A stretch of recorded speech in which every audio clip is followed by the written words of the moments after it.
CBS 라디오 박종현 판승부 2부 문을 열었습니다.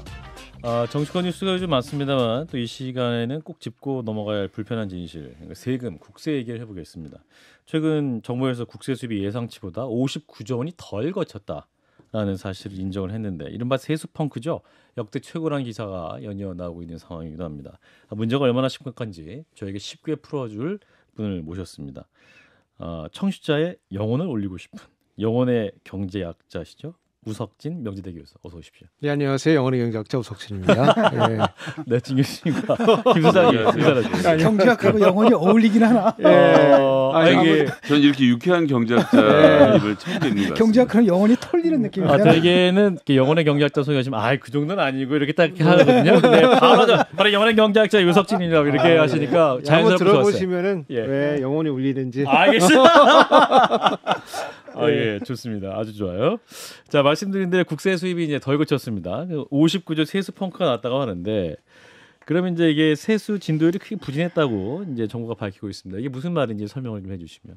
그러니까 이제 우리가 이제 세수를 따질 때는 진도율이라는 개념을 써요. 진도율. 진도율. 그래서 무슨 뭐 공사할 때 공정 얼마큼 나갔냐 이걸 따지듯이 예산 대비 지금 세수가 얼마큼 거쳐 있냐. 를 가지고 진도율 개념을 쓰거든요. 그래서 뭐 6월 달에는 절반 거쳤다 그러면 50% 뭐 이렇게 따져요. 네. 근데 보통 우리가 세입 전망을 할 때는 보통 보수적으로 하기 때문에 연말이 되면은 보통 한 100은 넘어서요. 그래서 보통 한 103 정도 나와요. 103 정도. 그래서 진도를 한 3 정도 더 넘어간다. 보통 3% 정도 더 남아요. 더 걷는 거. 왜냐면은 그게 보통 이제 우리가 GDP 전망할 때는 조금 공격적으로 해요. 우리가 좀 잘 산다. 이렇게 경제 성장률도 하는데, 높이기에 나와야 되니까. 근데 살림을 사는 건 진짜니까 약간 안 거친다고 이제 전망을 하는 거예요. 그래야지 돈이 남으면은 살림 잘 살았구나. 영혼이 있네. 예. 예, 그렇게 하고 근데 부족하면 지금처럼 욕 먹잖아요. 그러니까 굉장히 보수적으로 전망을 해요. 그러니까요. 예. 근데 그렇게 했던 건데. 지금 올해 국세는 한 400조 거친다고 지금 전망했었어요. 작년에 예산할 때 400조 거친다고 전망을 했는데 지금 7월 기준으로 지금 54% 거쳤어요. 진도율이. 54%. 근데 54% 많은지 적은지 모르니까 작년하고 비교를 해봐야 되는데. 네, 저기 지금 진도율 표가 나왔어요. 법인세 6월 진도율인데 연도별로 저희가 표시했는데 맨 바깥이 2023년. 저건 6월이고. 예, 지금 6월? 예, 6월까지고 지금 7월에는 지금 54% 거쳐 있는 거고 작년에는 7월 기준으로 66% 거쳤어요. 12%가 덜 거친 거네요. 그러니까 그리고 지난 한 5년 평균 내보면 한 64, 65 정도 지금 7월에 거쳐야 되거든요. 예. 그거에 비해 보면은 작년 대비는 12% 포인트 덜 거쳤고 평균 대비도 한 10% 포인트 덜 거쳤고. 근데 이게 문제가 뭐냐면은 매달 지나갈수록 점점 넓어져요. 점점 벌어져요. 이 격차가 점점 벌어져요. 그러니까 진도가 안 나간다. 진도가 안 나가요. 점점 떨어져. 이거 무슨 일이 아닌데. 그래서 연말이 되면은 이게 15% 포인트 정도 덜 거칠 거다. 그러니까 이제 이게 400조 거치기로 예상했었으니까 한 15% 떨어지면 60조 정도 되잖아요. 근데 정부는 약간 쪼잔하게 59조다. 60조는 안 하고 59조. 60조 아니고 59조다 이렇게 발표한 거예요. 그래도 좀 줄여야 되니까. 이게 역대로 이렇게 덜 걷었던 적이 예전에도 있었나요? 지금 이게 역대 최고고 보통은 이제 5% 내외예요. 우리가 한 1970년도, 80년대 이렇게 따져보면은 5% 내외는 건 세수 오차율을 말씀하시는 거예요. 세수 오차율. 그러니까 우리가 예상했던 거 대비 보통은 남죠. 5% 내외로 남죠. 근데 부족하기도 하니까 평균 내니까 한 3% 정도 되는 건데 보통은 이제 5% 내에서 관리가 돼요. 근데 작년에 15% 정도 세수 오차가 났어요. 근데 작년엔 남았어요. 15% 더 들어온 거네요. 작년 예산 그러니까 2021년도 예산 짤 때 생각했던 것보다 한 15% 더 들어온 거예요. 그러니까 뭐 추경 여러 번 했죠. 돈이 남아가지고 뭐 기억해 보시면은 작년 그 윤석열 대통령 당선되자마자 기재부에서 어서 52조가 세수가 있다고 찾아왔다고 막 그러면서 했던 게 이게 그 세수가 남은 거거든요. 그래가지고 근데 남는 거는 사실 큰 문제는 아니에요. 그러니까 남는 것도 문제가 아닌 건 아닌데 뭐 쓰거나 아니면 적 안 되면 환급해주면 돼요. 그렇게 해결하면 되는데 지금처럼 모자라면은 상당히 문제죠 지금. 예. 근데 제가 이제 그 부분에서 기재부한테 의심스러운 것은 이게 제 생각에서는 공교롭게도 문재인 정부의 최근 2년 동안은 매년 50조씩 그러니까 남았잖아요. 남는다는 말은 뭐냐면 최초의 정부의 그러니까 대통령과 이렇게 보고할 때 아유 대통령님 이 이상은 못 갚겠습니다. 제가 그러니까 이 안에서 짜셔야 됩니다. 좀 짜게 짜가지고 나중에 남은 돈으로 추경을 하는 형태로 됐던 건데 그러니까 대통령 확장 재정 정책을 펼치고 싶어도 기재부가 아이고 올해는 세금 그렇게 못 걷습니다라고 계속 예. 2년 연속 보고를 했는데 올해는 윤석열 대통령 때 대통령 훨씬 많이 걷을 수 있습니다. 일단 써놓고 적자가 되는 상황. 이게 혹시 정권 따라서 바람을 타는 건 아닌가라는 의심이 좀 있었는데 제가 좀 과도한 생각인가요? 그러니까 뭐 합리적인 의심을 해볼 수가 있는 건데, 그러니까 남는 부분은 여러 가지 이제 사후적인 이제 우리 경제 활동에 이제 세수라는 거는 그 경제 활동에 따라 결정되기 때문에 남을 수는 있어요. 근데 이렇게까지 많이 남게 되면은 예.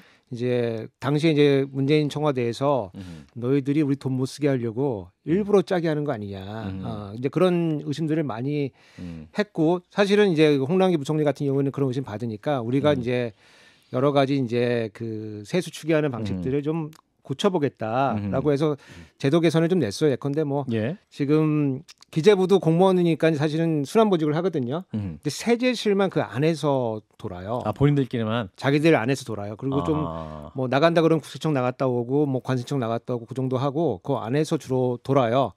그러니까 이제 인원들이 사실은 틀려도 그 안에서 도니까 틀린지 사실 잘 모르죠. 지금 방법이 잘못되고 있어도. 그래서 아니 그런 구조적인 문제가 있으니까 이제 인적 교류를 하겠다. 그리고 이제 뭐 6월달, 8월달, 11월달에 주기적으로 우리가 체크를 해서 문제가 있으면 고치겠다. 뭐 그렇게 이제 수정을 내놨는데 네. 작년에 윤석열 정부 때는 이제 어떤 문제가 있었냐면은 제가 봤을 때는 올해 세수가 좀 조금 들어올지 저는 알았을 것 같아요. 알았을 텐데 큰 소리 친 거다. 알았을 텐데 작년에 감세안을 냈거든요. 감세안. 작년에 감세안도 감세안을 냈어요. 근데 감세안을 내면서 올해 세수가 줄어든다고 발표를 하면은 사실은 이게 말이 안 맞잖아요. 감세안이 힘이 안 받잖아. 왜냐하면 감세안을 냈을 때 가장 중요한 논리는 뭐냐면 우리가 세금 내려주면은 경제 활동이 활성화되면서 세수가 오히려 늘어난다. 이제 그게 보통 이제 기본 논리인데 감세안 내면서 내년 세수가 줄어들 것 같아 이렇게 내면은 설득력이 없잖아요. 그러니까 중요한 순간에 안 거두니까 안 걷는 거, 안 거치는 거지 뭐 이렇게 될 수 있는. 근데 그건 아니고 그 이게 이제 예. 그 세수 전망이 예. 전망이니까 어렵잖아요. 어렵죠. 특히 그 법인세 같은 거는 법인이라고 하는 건 내년에 영업이익을 한번 맞추라고 그러면 맞추기 진짜 더럽게 어렵잖아요. 그건 진짜 어려운데 국세 세수 전망은 사실 맞추기도 어렵지만은 틀리기도 어려워요. 사실은. 아, 틀리기도 어렵다. 틀리기도 어려워요. 왜냐하면 이제 맞춘다는 건 숫자를 맞추니까 어려운 건데 틀리는 건 우리가 범위를 보통 주거든요. 뭐 5% 내로 그 안에 들어오면 별 문제 없다 이렇게 주기 때문에 그리고 이게 그 국세라고 하는 게 일단 시계열이잖아요. 시계열은 저희가 말할 때 이제 그 자기 상관 계열이라고 하는 특성이 있어요. 그 우리 그 앵커님 연봉 알려주시면은 제가 내년 연봉을 5% 내로 맞출 수가 있어요. 아무 정보 주지 않아도. 근데 김성현 소장님 그 연봉 알려주시면 제가 진 작가님 그 연봉 맞출 수가 없잖아요. 요거는 횡단변이기 때문에 맞출 수가 없어요. 근데 시계열은 내년 거는 맞출 수가 있어요. 근데 국세도 비슷하거든요. 그래서 그렇죠. 우리가 정규직 맞추라 그러면은 호봉직들 예, 맞추라 그러면 힘들지만은 틀리기도 사실은 어려워요. 그리고 그 또 틀리기 어려운 건 뭐냐면은 지금 이제 정부가 이제 법인세가 많이 틀렸다고 지금 그러는 거거든요. 그러면서 하는 얘기가 전 세계가 다 경기 변동이 심하고 그러니까 세계 경기 위축 때문에 기업 영업이익이 당초 그렇죠. 예상을 크게 밑돌았다. 그렇죠. 그래서 작년에 예측하기에 올해 기업이 어떨 거냐 이런 걸 예측하라면은 그건 상당히 어려운 거죠. 그건 기업이 예측해도 자기 거 몰라요.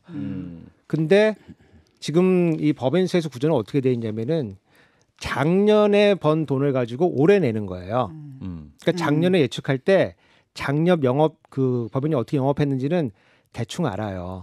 특히 이제 여름에 예측하면은 상반기는 알고 그리고 11월까지 가면은 최소한 법인 영업 활동의 4분의 3은 우리가 알 수가 있어요. 그리고 우리나라 법인세 구조가 큰 기업들이 대부분 내요. 그래서 마음 먹고 100개만 전화 돌리면은 정확한 숫자는 몰라도 지금 어떤 상황인지는 알 수가 있고 또 법인세 중에서 이게 특이한 구조가 뭐냐면은 8월이 되면은 내년에 낼 거를 중간 예납이란 걸 해요. 중간 예납이란 걸 해요. 특히 올해 같은 경우를 보면은 삼성전자가 내년에 낼 세금의 중간 예납을 2,400억을 했어요. 근데 작년에 7조를 했어요. 같은 동기 대비. 작년에 이제 중간세 법인 예납할 때 7조를 했는데 올해 2,400억을 했단 말이죠.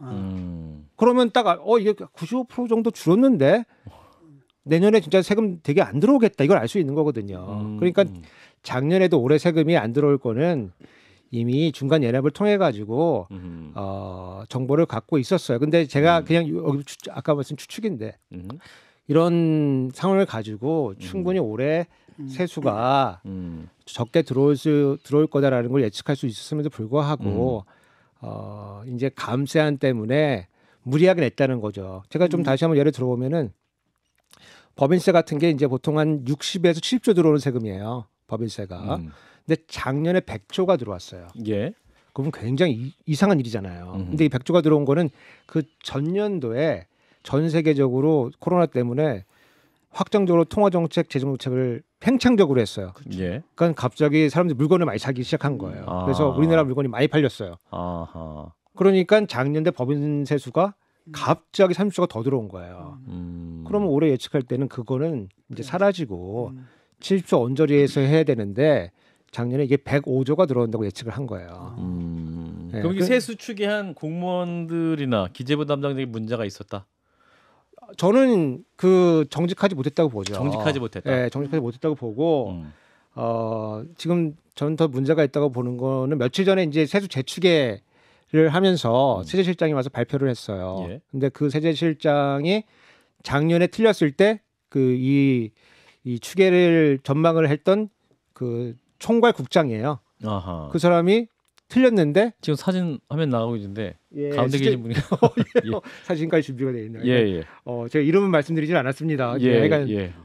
그 세제실장이 그러니까 국장이 예. 세제실장으로 영전했어요. 그러니까 그래서 예측하신 분이 지금 실장으로 영전하신 거예요. 영전해서 이제 틀렸다라고 얘기하는 거예요. 또 얘기하고 있는 거고 그때 틀린 거 담당했던 실장이 관세청장으로 영전했어요. 그래서 틀린 순서대로 많이 틀리면 많이 틀릴수록 영전을 더 많이 했어요. 그러니까 실장이 청장이 됐고 국장은 실장이 됐고 뭐 이런 그렇죠. 식으로. 그리고 제가 작년에 이제 이건 개인적인 이제 그러니까 사담 같은 건데 예.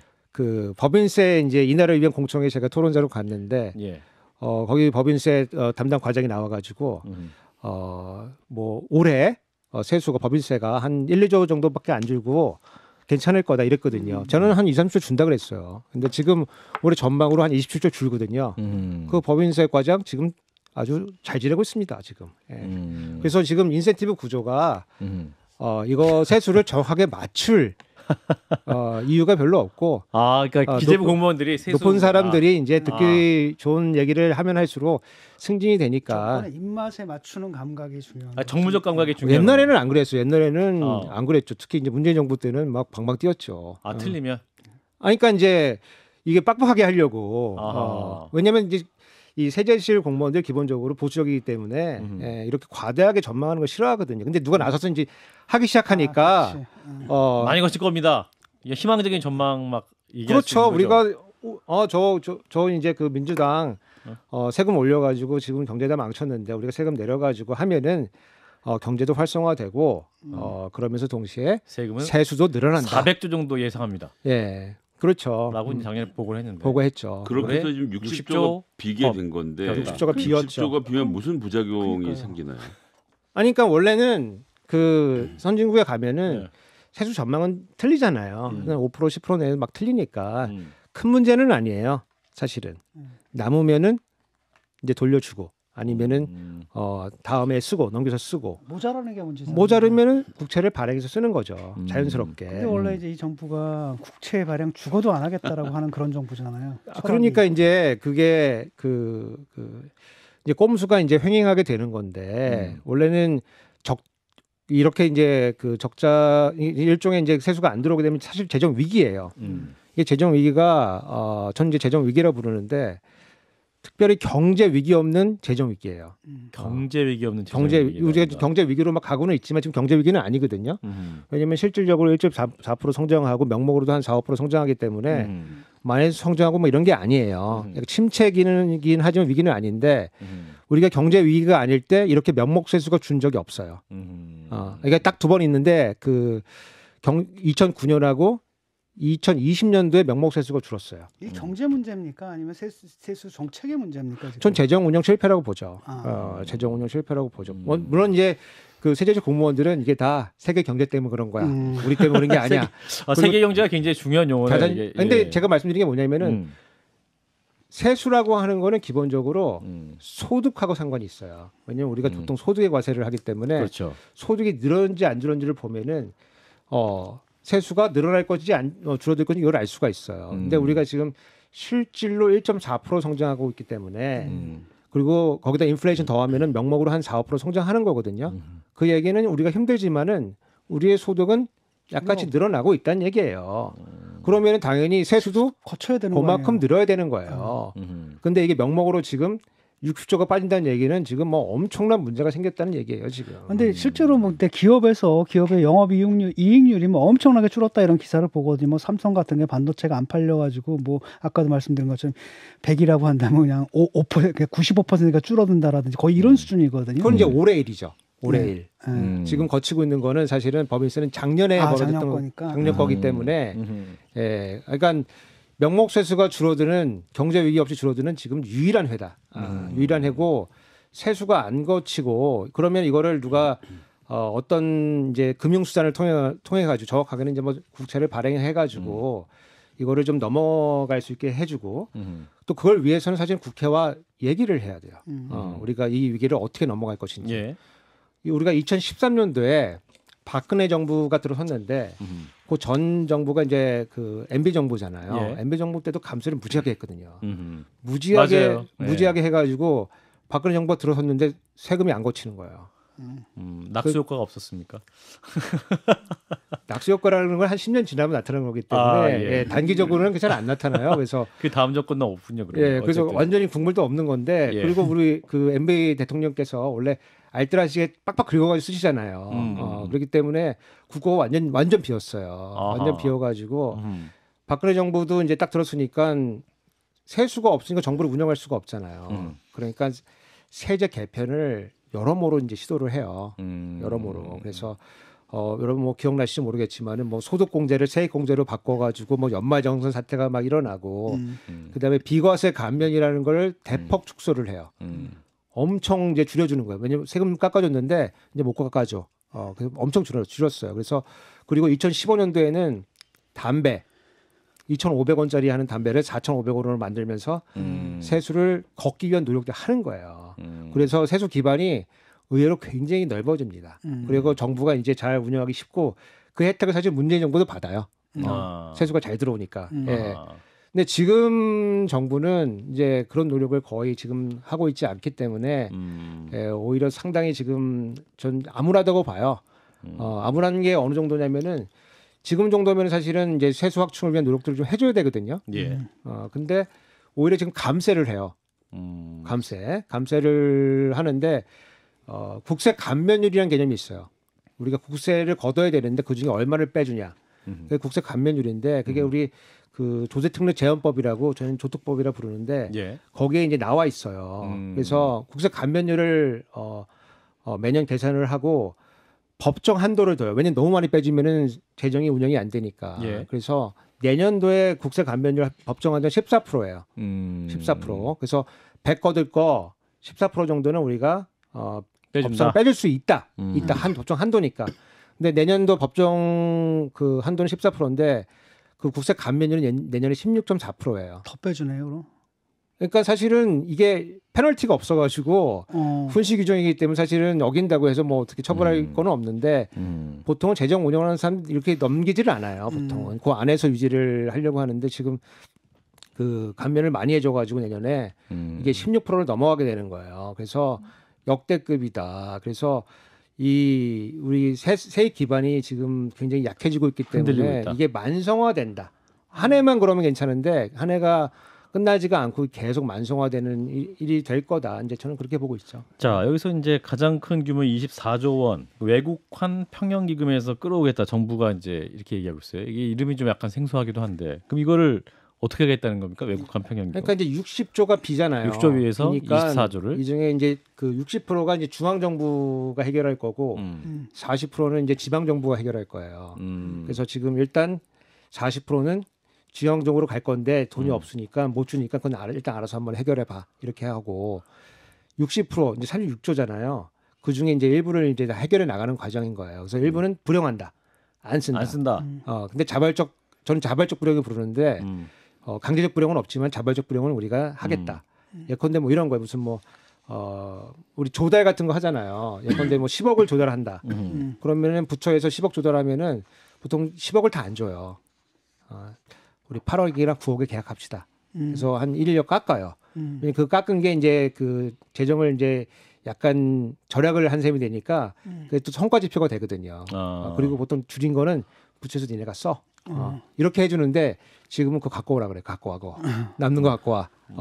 그래서 그걸 불용 처리해가지고 예, 그렇게 하나 모으고 그 다음에 이제 하는 게 이제 세부 좀 늘리기 위해서 막 세무조사 이런 걸 막 해요. 세무조사. 그러고 해서 발로 뛰는 세수라고 그런 걸 하고 그 다음에 예. 이제 그거 가지고는 크게 해결이 안 되잖아요. 예. 그러니까 그 정부 이제 회계 중에서 기금이라는 게 있어요. 기금이 이제 우리로 치면은 예적금에 해당되는 거예요. 보험 이런 거. 정부의 보험. 정부에. 예. 그래서 적금을 쌓아놓고 거기서 이자가 나오면 그걸로 사업을 하는 건데 그거를 지금 깨겠다는 거예요. 정부의 예적금을 깨겠다. 이렇게 정부의 예적금을 쉽게 깨겠다는 얘기하면. 거예요. 우리가 사실 우리 애들 대학 보내려고 내 적금을 들어놨는데 그거 일단 깨자. 그렇다면 결국은 근데 문제는 뭐 그 기금에 목적이 있는 거 아닙니까? 예컨대 환율이라든지 이런 것들 변동이라든지 여기에 대비하기 위해서 하는 건데 이걸 깨서 쓰게 되면 우리가 그 대응할 역량은 아무래도 손에 떨어질 수밖에 없는 거잖아요. 그러니까 그 중에 이제 하나 기금 중에 하나가 이제 그 외평 기금을 불리는 외국환 평형 기금인데 그거는 이제 우리 그 경제에서 환율이 굉장히 중요하기 때문에 환율 방어를 위해서 만든 환율 방어를 위해서 만들어놨고 여기에는 이제 달러하고 원화로 구성이 돼 있어요. 그 달러는 이제 외평채를 발행을 해가지고 달러로 표시된 그 외평채 발행해서 미국에서 돈 꺼오는 거예요. 미국 사람들한테 돈 꺼오고 원화는 이제 우리가 공자기금이라고 하는 큰 기금이 하나 있어요. 거기서 이제 빌려가지고 원화하고 달러 가지고 달러가 올라가면 달러 팔고 내려가면 달러 사고 해가지고 환율을 조정을 이렇게 하는 거예요. 근데 뭐 우리 경제가 지금 최근에 환율이 막 올랐잖아요. 그러니까 달러를 많이 팔았어요. 그러니까 원화가 많이 생겼어요. 이거를 원래 이 원화는 공자기금에서 빌려와가지고 운영하는 건데 빌려온 거니까 갚겠다. 사실 빌려올 때는 좀 이자가 있어요. 그 이자가 좀 높으니까 미리 갚겠다. 그래서 미리 돈을 갖고 24조를 넘기고 공자기금에서 다시 일반 회계로 24조를 전출시키겠다. 뭐 이런 거예요. 근데 제가 봤을 때는 뭐 사실 집안이 망해가는데 적금 쌓고 보험 넣고 이러면 이상한 거잖아요. 사실 지금 그런 상황은 아니라는 거죠. 지금 그런 상황은 지금 아니고 적금 깰 상황 아닌데 그런 상황은 아닌데 왜 지금 깨냐? 지금 기재부가 몇 년 새에 지금 재정 운영을 잘못해가지고 지금 문제가 생긴 거거든요. 근데 마치 문제가 없는 것처럼 덮으려고 기금에 있는 걸 빌려고 오는 거 지금 가져오는 거거든요. 그리고 이제 이 윤석열 정부에서 가장 중요한 게 지금 국가 채무 비율이잖아요. 네. 근데 이렇게 하면 국가 채무 비율이 안 늘어나요. 왜냐하면 국채를 발행한 게 아니니까.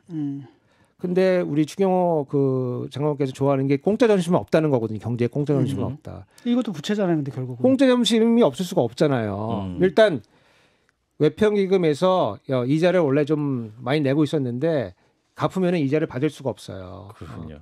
예, 일단은 오늘 말씀은 여기까지 들어야 될 것 같습니다. 예. 다음 2교시에 뵙도록 하겠습니다. 예. 자, 우리 명지대학교 경제학과의 우석진 교수였습니다. 고맙습니다. 예, 감사합니다. 좋아요. 구독! 알림 설정.